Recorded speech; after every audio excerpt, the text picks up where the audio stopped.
ini kita berjumpa kembali dalam keadaan yang semoga Pak harapkan kita semua dalam sehat walafiat, dalam suasana yang penuh keakraban, dalam suasana yang penuh menyenangkan adik-adik. Dan adik-adik, ini pertemuan kita yang kedua. Setelah pertemuan pertama kemarin Pak menyajikan kontrak belajar, hari ini ada pertemuan bagaimana adik-adik sudah mulai mendapatkan atau menerima penyajian materi yang akan Pak berikan di awal semester 1 ini di bab pertama. Nah, sebelum Pak masuk pada penyajian materi, Pak ingin menyampaikan satu pesan bijak untuk adik-adik, bahwa kita tidak bisa merubah dunia kalau kita tidak berani merubah diri kita sendiri. Kita tidak bisa merubah dunia kalau kita masih takut untuk merubah diri kita sendiri. Adik-adik, Corona hanya menjerat kita dalam satu ketakutan yang harus segera kita selesaikan. Corona tidak bisa menjerat mimpi masa depan adik-adik. Corona tidak bisa menjerat cita-cita yang adik-adik inginkan dari lembaga ini, SMT Katolik Praten Mompel. Untuk itu adik-adik, Pak harapkan adik-adik tetap kuat, adik-adik tetap disiplin, adik-adik tetap bersyukur, adik-adik tetap menjalankan tanggung jawab adik-adik sebagai peserta didik yang terus belajar, dan belajar. Jangan pernah takut, karena adik-adik adalah generasi yang kuat, generasi yang hadir dari sejuta masalah yang hari ini ada di depan mata adik-adik.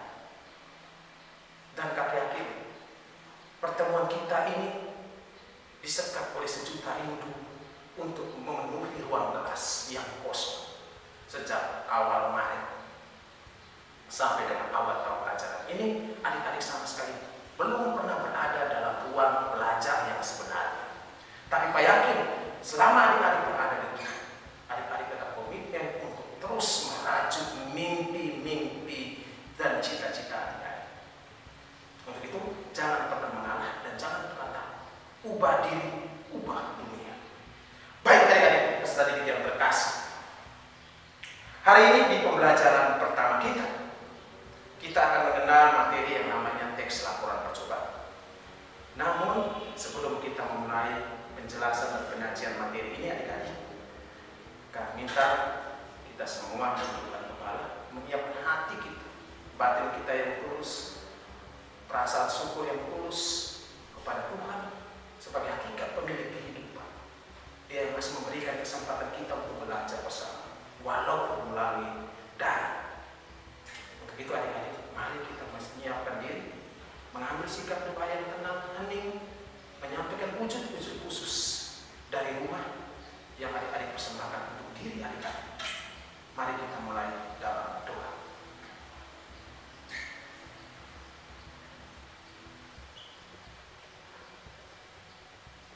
Berdoa selesai.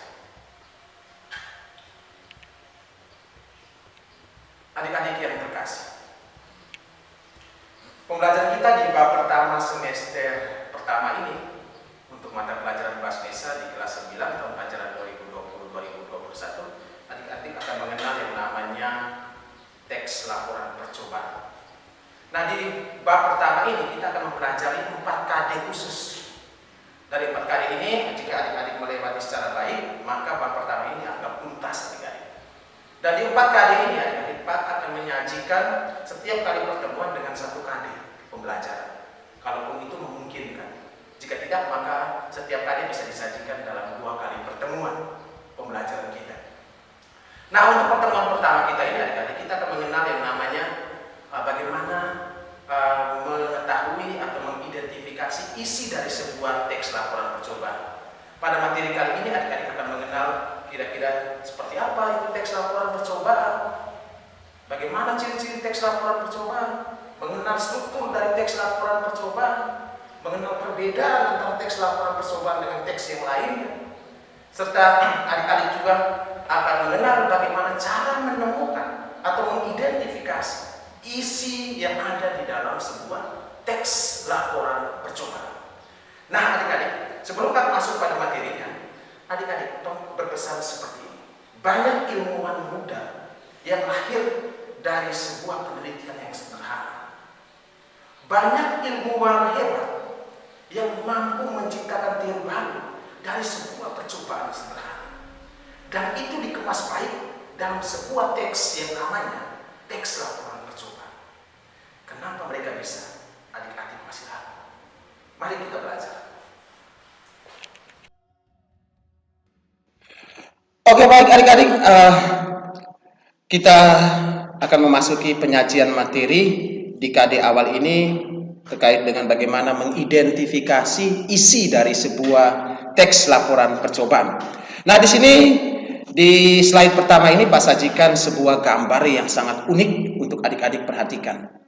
Dan ini gambar tentunya sangat dekat dengan kehidupan kita, di mana ada sebuah bambu yang dikemas secara baik untuk mengisi sebuah minuman khas daerah yang namanya moke. Dan ini ada Pak sajikan di awal, dan gambar ini menginspirasi Pak dalam sebuah penulisan materi atau penyajian materi teks laporan percobaan. Nah, Pak, kita lanjut pada slide berikutnya. Di sini adik-adik ada proses pembuatan atau produksi moke yang mana sudah dari sejak awal ini menjadi warisan luhur masyarakat Nian Tanah Sika. Mereka bagaimana bisa mengolah sebuah air nira, setetes air nira menjadi zat alkohol, yang mana itu menjadi warisan budaya turun-temurun yang sampai hari ini masih berkembang. Dan tentu mungkin banyak peneliti yang sudah melakukan penelitian tentang hal ini. Dan ini ada gambarnya, adik-adik bisa lihat ada bambu, kemudian ada rumah kecil yang di bawahnya ada tungku, yang ada periuk tanahnya yang berisi air nira yang diolah menjadi alkohol. Nah, di sini Pak juga sengaja membuat satu tema umum di bab 1 ini adalah bagaimana kita mau menjadi seorang ilmuwan muda. Mari kita terus belajar. Langkah pertama menjadi seorang ilmuwan adalah kita harus sering melakukan percobaan. Kemudian mampu mendokumentasikannya dalam bentuk sebuah teks. Apa yang kita lakukan harus mampu kita dokumentasikan ke dalam sebuah teks. Dan teks itu adik-adik yang hari ini kita pelajari namanya teks laporan percobaan. Nah, berarti menjadi lebih jelas adik-adik akan bertanya, apa itu teks laporan percobaan? Baik adik-adik, sebelum kita masuk pada apa itu teks laporan percobaan, ada sebuah gambar di sini yang bertuliskan efek libur terlalu lama. Nah, ini adik-adik lihat pasti ketawa ini gambar. Nah, di sini ada satu kata motivasi baik juga untuk adik-adik bahwa orang yang berhenti belajar akan menjadi pemilik masa lalu. Dan kita yang masih terus belajar akan menjadi pemilik dan penentu masa depan. Bahwa sesungguhnya kita tidak bisa meminjam kesuksesan orang lain, kesuksesan orang tuamu, kesuksesan gurumu untuk mengganti kesuksesanmu. Sehingga adik-adik, Pak minta kita terus belajar dalam kondisi apapun, dimanapun, dan setiap hari kita terus menggali informasi-informasi penting untuk masa depan kita. Mari kita lanjutkan adik-adik. Dalam pembelajaran di bab 1 ini ada 4 KD yang sudah banyak sajikan dalam program tahunan. Namun yang kita mau pelajari adalah KD 3.1. Untuk hari ini kita hanya konsentrasi pada KD 3.1, yaitu bagaimana adik-adik mengidentifikasi informasi dari sebuah teks laporan percobaan. Sedangkan KD yang lainnya nanti pada pertemuan-pertemuan selanjutnya adik-adik.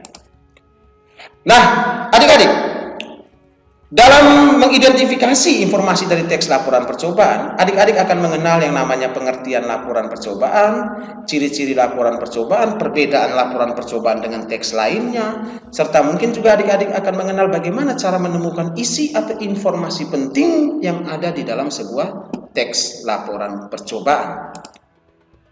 Untuk itu, mari adik-adik kita mulai dari pengertian sebuah teks laporan percobaan. Di slide pertama ini Pak ambil dari buku sumber Erlangga. Erlangga menyatakan bahwa pengertian teks laporan percobaan itu adalah teks yang menjelaskan tentang sebuah percobaan, baik itu karya ilmiah ataupun laporan-laporan yang bersifat praktikum. Ini yang diambil dari materi Erlangga. Sedangkan Pak punya referensi lain, pengertian kedua teks laporan percobaan. Ini Pak ambil dari buku Intan Pariwara. Teks laporan percobaan menurut Intan Pariwara mengatakan bahwa teks yang berisi paparan data secara terperinci, hasil praktik, hasil pengamatan, hasil observasi, dan hasil penelitian. Bagaimana adik-adik terkait dua pengertian yang Pak rangkum ini? Adik-adik bisa buat kesimpulan tersendiri dari pengertian teks laporan percobaan? Sudah paham pengertian teks laporan percobaan? Jadi Pak ulangi, teks laporan percobaan menurut buku Erlangga itu dia mengatakan bahwa teks yang menjelaskan tentang sebuah percobaan, baik itu karya ilmiah ataupun laporan praktikum. Kata kuncinya hampir sama dengan yang dibuat penjelasan oleh Intan Pariwara. Pada buku Intan Pariwara menyajikan bahwa teks laporan itu teks yang berisi paparan data secara terperinci, hasil praktik. Tadi Erlangga jelaskan hasil praktikum. Intan Pariwara juga menjelaskan hasil praktik. Bahkan hasil pengamatan ditambahkan oleh Intan Pariwara. Dan hasil penelitian. Dengan sendirinya adik-adik tinggal menyimpulkan apa itu pengertian dari sebuah teks laporan percobaan. Sudah bisa adik-adik? Jelas? Kita lanjut. Nah, tujuan dari teks laporan percobaan. Tujuan dari teks laporan percobaan ini adalah bagaimana kita mampu menyajikan suatu proses dan hasil yang sudah kita lakukan dalam suatu penelitian yang berdasarkan pada ilmu pengetahuan. Pak ulangi, jadi tujuan dari sebuah teks laporan percobaan itu adalah menyajikan proses. Isinya adalah menyajikan proses dari sebuah hasil yang dilakukan dalam suatu penelitian, suatu pengamatan, suatu praktik berdasarkan ilmu pengetahuan, berdasarkan landasan-landasan teori yang sudah ada. Nah, semakin jelaskan adik-adik dari pengertian kita sudah masuk sampai pada tahapan tujuan. Dan sebentar kita akan mengenal juga model-model teks laporan percobaan. Nah, selanjutnya ada ciri-ciri dari sebuah teks laporan percobaan yang bisa Pak sampaikan secara umum. Nanti secara detailnya adik-adik bisa temukan sendiri dalam slide pembelajaran ini. Yang pertama bahwa ciri teks laporan percobaan itu disusun berdasarkan hasil percobaan. Jadi harus ada suatu hasil percobaan, ada hasil uji coba, ada hasil pengamatan, ada hasil praktik. Tidak bisa adik-adik membuat suatu proses laporan percobaan melalui daya imajinasi. Salah. Pak katakan salah. Jadi teks laporan percobaan lahir dari sebuah hasil percobaan, hasil pengamatan, hasil praktik, bukan hasil imajinasi, hasil dari mimpi Anda. Jelas? Kedua, pembahasan dalam sebuah teks laporan percobaan akan dikemukakan secara objektif. Artinya tidak bersifat subjektif, tidak bersifat kita punya pendapat pribadi. Jangan sampai adik-adik membuat kebenaran dari pendapat pribadi adik-adik, padahal dalam uji cobanya salah. Dalam kenyataannya salah. Sehingga tidak boleh kita membuat secara subjektif, tapi harus objektif, nyata, berdasarkan apa yang ada. Yang berikut adik-adik disusun berdasarkan struktur yang runtut. Nanti strukturnya seperti apa akan dibahas pada slide berikutnya. Dan juga dalam teks laporan percobaan menggunakan bahasa baku, bahkan juga menggunakan bahasa ilmiah. Bahasa ilmiah dalam teori bahasa Indonesia disebut dengan kata-kata kajian. Kata-kata kajian itu kata-kata yang digunakan pada istilah-istilah khusus, pada teori-teori tertentu. Sedangkan kata-kata umum itu yang namanya dalam bahasa Indonesia disebut kata-kata populer. Jadi kalau populer. Dia kan durasi 10 menit jadi. Oh, oke. Jadi pas mau habis satu kali dulu. Siap. Lanjut.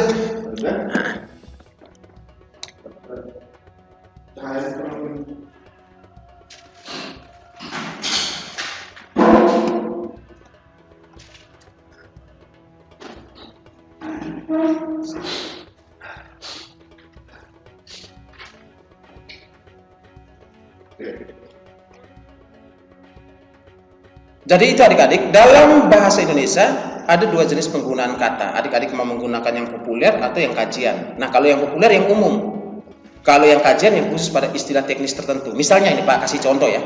Kalau di rumah, mama atau bapak pada saat kegiatan di rumah, aktivitas sehari-hari, adik-adik kemudian dipanggil oleh mama atau bapak.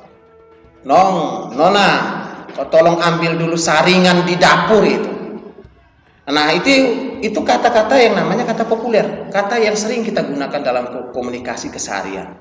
Tapi kalau penggunaan dalam teori-teori lain, dalam kata-kata istilah-istilah tertentu, orang tidak menggunakan kata saringan karena itu katanya terlalu umum. Orang akan langsung merujuk pada kata-kata yang lebih khusus, yang namanya kata kajian. Misalnya saringan tadi diganti menjadi filter. Jadi ada perbedaan kata saringan dan kata filter. Ke bengkel misalnya, ada yang sering bawa motor, bengkel, motornya rusak lalu dibawa ke bengkel, sampai di bengkel diganti. Ternyata yang rusak adalah filter udaranya. Filter udara itu nama artinya sebenarnya saringan udara, tapi dalam istilah bengkel teknis orang mengatakan itu filter. Nah, itu perbedaan antara kata kajian dan kata populer. Sehingga bahasa dalam sebuah teks laporan percobaan itu menggunakan bahasa baku dan juga menggunakan bahasa yang ilmiah, artinya mengacu pada kata kajian tadi adik-adik. Kata yang khusus pada ilmu atau pengetahuan tertentu. Yang berikut adik-adik, dalam sebuah teks laporan percobaan juga memiliki data yang harus lengkap adik-adik. Lengkap, jelas. Segala hal yang kita perlukan harus didatakan secara lengkap. Tidak bisa sepotong-sepotong lalu kita membuat kesimpulan. Tidak bisa sepotong-sepotong pengamatan kita lalu kita menuliskan dalam teks laporan percobaan. Harus datanya lengkap. Apa yang mau kita cari, datanya dikumpulkan secara lengkap. Lalu yang berikut adalah masalah yang ada dalam teks laporan percobaan itu harus dimunculkan secara terperinci sehingga orang mengikuti alur percobaan kita secara baik. Orang mengikuti penjelasan hasil percobaan kita secara runtut, pemahaman mereka jadinya lebih baik.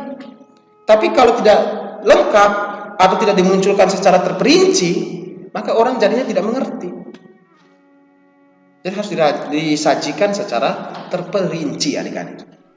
Baik, kita lanjut dulu.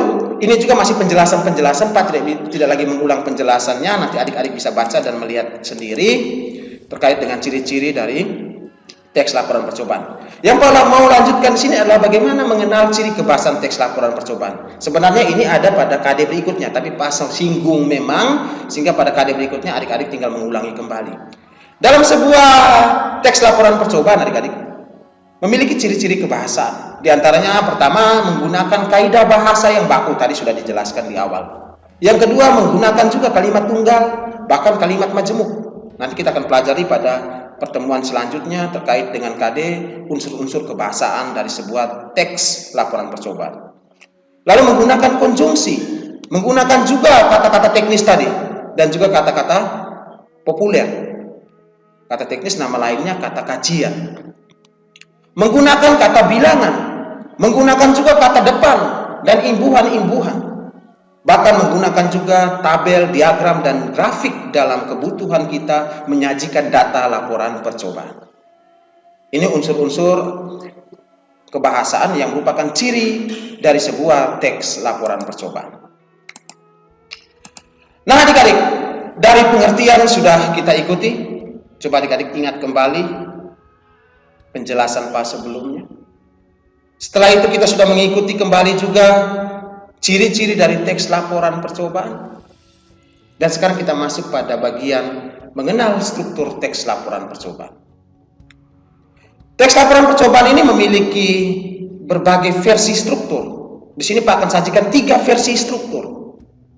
Versi pertama, teks laporan percobaan itu memiliki struktur berupa tujuan, diikuti alat-alat dan bahan, diikuti langkah-langkah kerja, diikuti hasil kerja atau hasil penelitian, hasil pengamatan, lalu diakhiri dengan sebuah kesimpulan. 5 struktur versi pertama. Versi kedua adik-adik, penyajiannya ada 2 struktur. Ada struktur utama dan struktur ilmiah. Struktur utama itu hanya ada 3 struktur, yaitu struktur umumnya, yang terdiri atas pernyataan umum dan juga terdiri dari sebuah uraian, perincian uraian.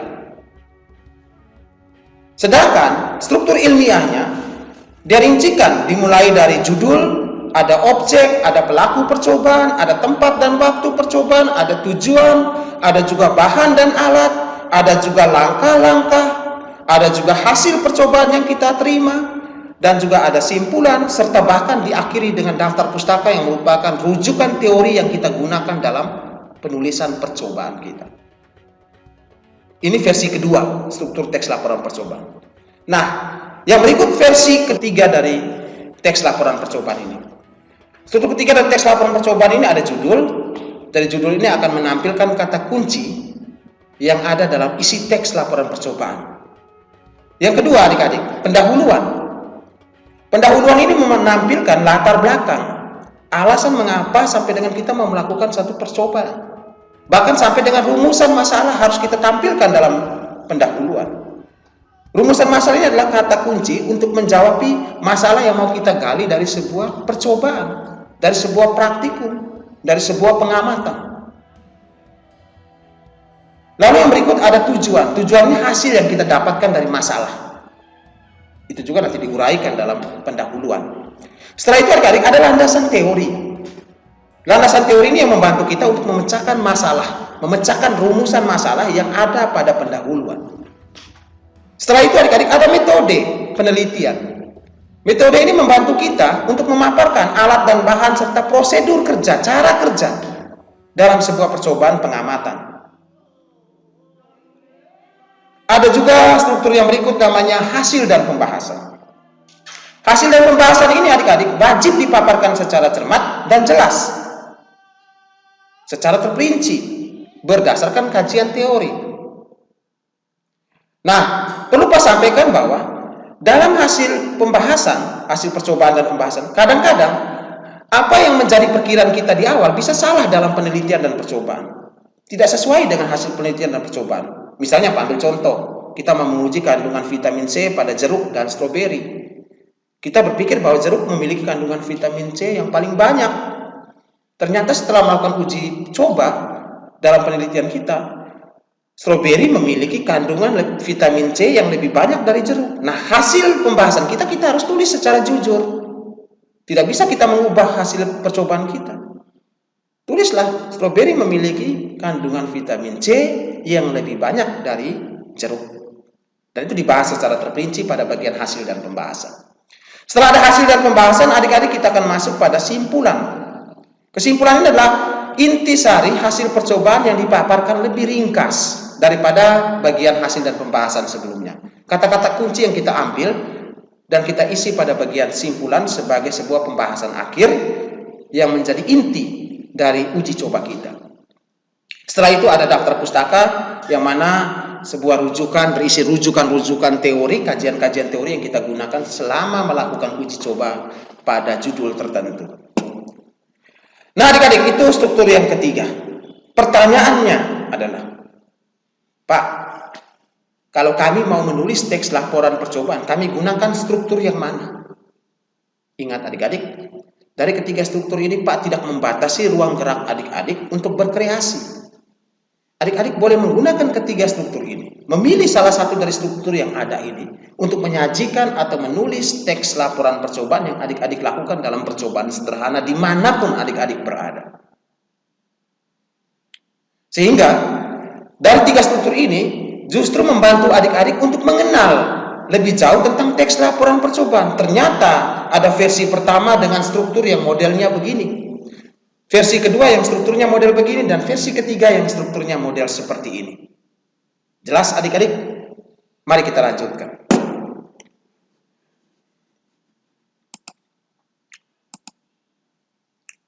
Nah adik-adik, setelah mengenal struktur, Pak akan membantu adik-adik dengan mengenal bagaimana perbedaan teks laporan percobaan dengan salah satu teks yang Pak pilih, yaitu teks prosedur. Sehingga di kelas 7 adik-adik belajar teks prosedur, di kelas 9 kenapa kami harus belajar teks laporan percobaan? Sebuah pertanyaan untuk kita semua. Nah adik-adik, ternyata dari kedua teks ini ada kesamaan dan ada perbedaan adik-adik. Dari segi fungsi, teks prosedur itu hanya memberitahukan proses dan tahapan melakukan sesuatu. Prosedur kerja atau penyajian kerja. Sedangkan dari fungsi teks laporan percobaan itu dipakai untuk menyajikan atau melaporkan data hasil percobaan yang telah dilakukan kepada para pembaca. Dan ini dalam teks laporan percobaan wajib harus ada percobaan dan harus ada penelitian. Teks prosedur tidak membutuhkan percobaan dan penelitian. Dia hanya menyajikan cara langkah-langkah kerja. Kedua perbedaan dari segi struktur. Pada teks prosedur itu memuat tujuan yang mau dilakukan. Ada alat, bahan, langkah, prosedur kerja. Bahkan tahapan kerja. Tapi pada struktur teks laporan percobaan yang tadi kita sudah pelajari, adik-adik, ada 3 struktur. Itu berisi material, ada berisi alat dan bahan, ada langkah-langkah prosedur kerjanya, dan juga ada hasil percobaan dan juga kesimpulan. Prosedur tidak punya hasil percobaan dan kesimpulan, tapi dalam teks laporan percobaan punya hasil percobaan dan juga punya kesimpulan. Bahkan punya kajian teori, adik-adik lihat struktur yang lengkap. Dan diakhiri dengan penulisan daftar pustaka. Sedangkan dari sisi kebahasaan hampir sama dari kedua teks ini. Pak tidak menguraikan di sini karena nanti ada pembahasan di unsur kebahasaan tersendiri. Mari kita lanjutkan. Perbedaan teks laporan percobaan dengan teks prosedur. Dari struktur teks rekaman percobaan, pada dasarnya hampir sama dengan teks prosedur. Hanya saja terdapat sedikit perbedaan pada hasil percobaan dan kesimpulan. Di mana hasil dan kesimpulan ini tidak ditemukan tadi, Pak ulangi, tidak ditemukan pada teks prosedur, hanya ditemukan pada teks laporan percobaan. Sedangkan isinya, pada teks prosedur, isinya hanya sekedar menyampaikan tata cara kerja tentang sesuatu yang mau kita lakukan. Sementara teks laporan percobaan berisi hal-hal yang mau disampaikan lengkap dengan hasil penelitian dan pembahasan yang diambil dari hasil pengamatan percobaan, serta dibuatkan kesimpulan berdasarkan hasil percobaan. Semakin jelas kan adik-adik terkait dengan perbedaan dari kedua teks ini? Ini Pak hanya membedakan teks prosedur dengan teks laporan percobaan yang memiliki kedekatan. Jadi kalau secara sederhana adik-adik mau dikatakan teks laporan percobaan itu induknya, anaknya itu teks prosedur. Jadi di dalam teks laporan percobaan juga mengambil bagian struktur dari teks prosedur yang sudah adik-adik pelajari di kelas 7. Semakin jelas adik-adik? Oke, kalau jelas kita lanjut. Baik adik-adik, setelah kita mengenal perbedaan, sebelum kita mengenal perbedaan dari teks laporan percobaan dan teks prosedur, kita juga mengenal ciri-ciri, kita juga sudah mengenal struktur. Ada 3 struktur tadi, bahkan kita sebelumnya kita mempelajari mengenal pengertian atau definisi dari teks laporan percobaan. Nah sekarang adik-adik kita masuk pada bagian berikut, yaitu contoh. Yang mau Pak sajikan di sini adalah contoh dari kedua teks yang Pak bedakan tadi.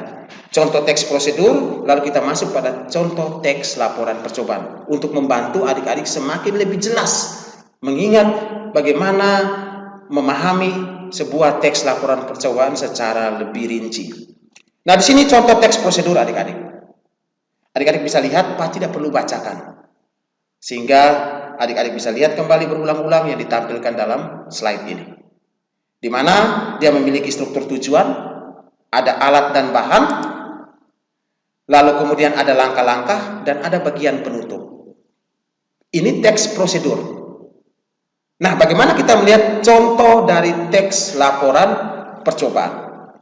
Nah, ini adik-adik bisa lihat. Contoh teks laporan percobaan membuat pelangi. Di sini dimulai dengan tujuan, diikuti dengan struktur kedua adalah alat dan bahan yang dibutuhkan, diikuti lagi dengan struktur yang ketiga adalah proses membuat pelangi, struktur berikutnya ada hasil dari proses percobaan yang dilakukan, lalu ada kesimpulan.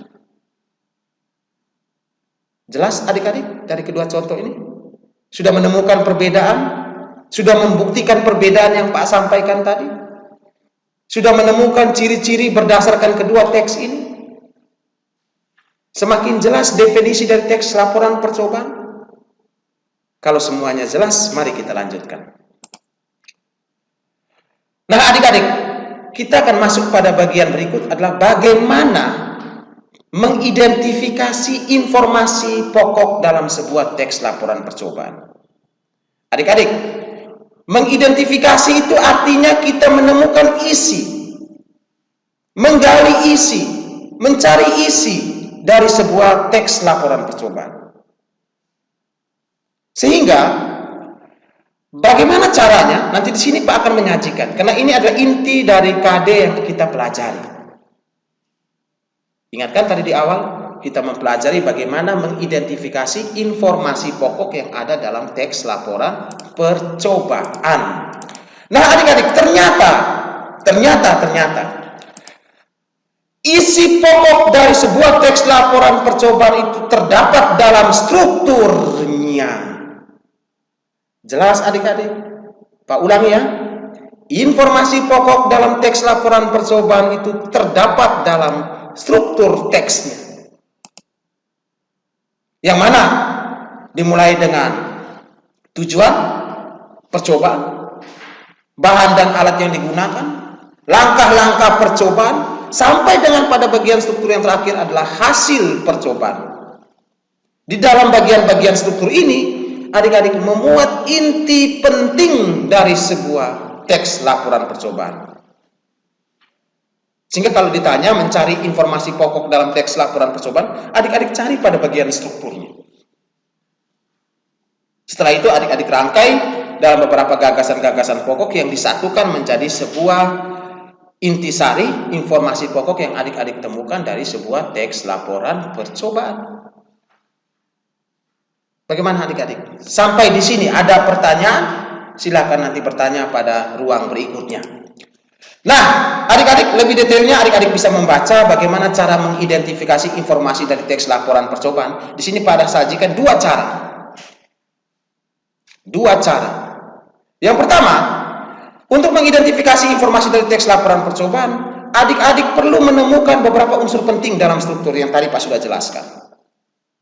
Seperti judul laporan, objek yang diteliti, metode penelitian, latar belakang penelitian, termasuk juga hasil yang diperoleh dari penelitian atau percobaan, sampai dengan pada kegiatan percobaan, dan juga sampaikan dengan hasil pembahasan percobaan dan kesimpulan. Lalu yang kedua, setelah adik-adik sudah merujuk pada strukturnya tadi, informasi-informasi yang ada dalam struktur tersebut disajikan pada bagian isi dalam sebuah teks laporan percobaan melalui kumpulan-kumpulan gagasan yang ada di setiap struktur teks. Jadi misalnya di struktur pertama ini adik-adik lihat judulnya apa? Judulnya adalah membuat pelangi. Berarti kata kunci yang adik-adik temukan adalah membuat pelangi. Latar belakangnya, misalnya adik-adik lihat tadi pada bagian struktur latar belakangnya adalah bagaimana tujuan, mengapa alasan adik-adik membuat satu tujuan penelitian. Alasannya adalah ingin mengetahui kenapa pelangi itu bisa terjadi, kenapa pelangi itu ada. Nah, di sini adik-adik bisa menyampaikan dalam bentuk informasi di bagian latar belakang. Nah, berarti di situ alasan informasi mengapa pelangi terjadi dan bagaimana pelangi terjadi, adik-adik bisa ambil menjadi sebuah intisari dari sebuah pokok teks laporan percobaan. Jelas adik-adik? Oke. Sekarang adik-adik, kalau semua sudah jelas, jika ada pertanyaan terkait dengan materi ini, boleh kita diskusikan di ruang kita, ruang belajar kita, bisa melalui WA group atau japri ke WA pribadinya Pak Carlos, atau juga bisa langsung memberikan kolom komentar di aplikasi Edmodo ya, yang kita gunakan dalam proses pembelajaran ini. Nah adik-adik, Pak memberikan latihan yang tidak terstruktur.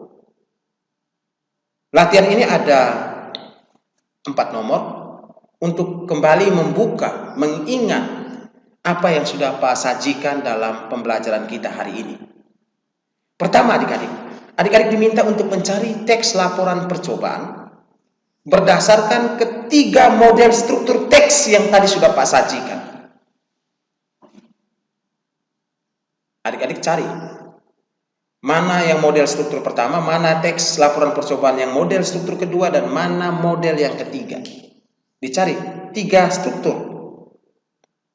Dari cari teksnya, bandingkan dengan struktur yang sudah Pak jelaskan tadi. Ada atau tidak? Ditemukan.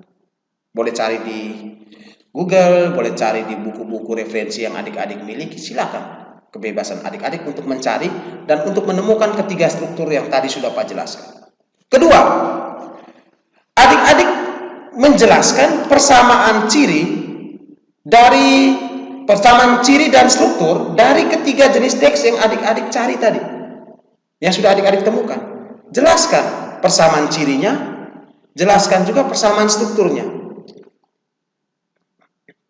Ada tidak kesamaan dari ketiga struktur tersebut? Ada tidak kesamaan dari ketiga ciri, dari ketiga teks yang berbeda?